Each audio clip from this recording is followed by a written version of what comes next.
Oor die wêreld heen, van die Wes-Kaap tot hier in Kent, leef mense met vrae, met struikelblokke en besluite wat soos 'n warboel voel.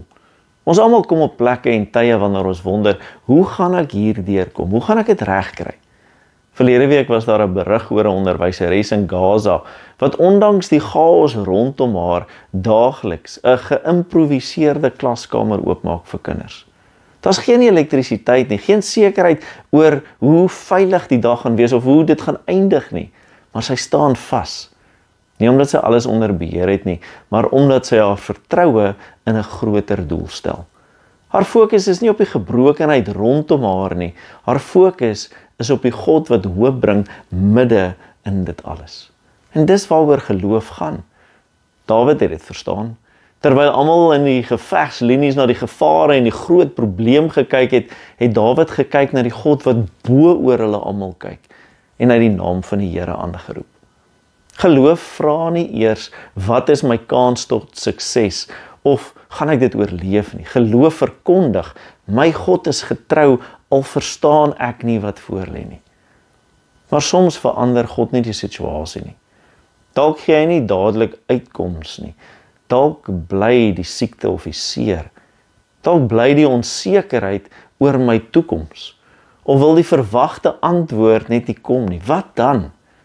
Dan werk God nie buite jou en my nie, om dinge reg te maak nie. Maar dan werk God binne jou, om jou denke en jou hart te vernuwe en te hernie. Dink aan Paulus in Handelinge 16. Hy het 'n duidelike plan gehad om Asië toe te gaan, maar alles het hom verhoed. En tog was dit nie 'n fout nie, dit was God se hand wat hom gelei het na 'n vrou genaamd Lydia. Wat Paulus as afleiding kon sien, was in werklikheid God se rigting. Die bekende sendeling Hudson Taylor het gesê, God's work done in God's way will never lack God's supply. Dit is nie altyd die voorsienigheid van hulp wat ons eerste sien nie, maar die verandering wat in ons gebeur terwyl ons wag en vertrou. En dis wat Matteus 19 vers 26 vir ons sê. By mense is dit onmoontlik, maar by God is alles moontlik. Geloof verander alles. Nie omdat jy beheer het nie, maar omdat jy oortuig is van wie in beheer is. Nie omdat jy antwoorde het nie, maar omdat jy weet wie die pad ken. So vra vandag nie eers die maklike antwoorde voor nie, maar vra eerder vir 'n vars verstaan van God se grootheid. Vra dat jy met oë van vertroue sal leef en kyk en glo met oortuiging. God is groter as enige menslike beperking en hy sal jou nooit alleen los nie. Hy's met jou elke oomblik van elke dag. Hemelse Vader, dankie dat U groter is as enige uitdaging wat ons in die oë kan staar. Leer ons om nie vas te kyk in onsekerheid of vrees nie, maar om op U getrouheid te fokus.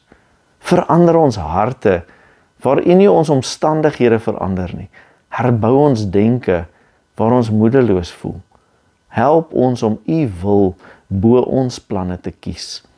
En gee ons die genade om U leiding te vertrou, selfs as ons dit nog nie verstaan nie. Ons glo, Here, U is in beheer. U is goed.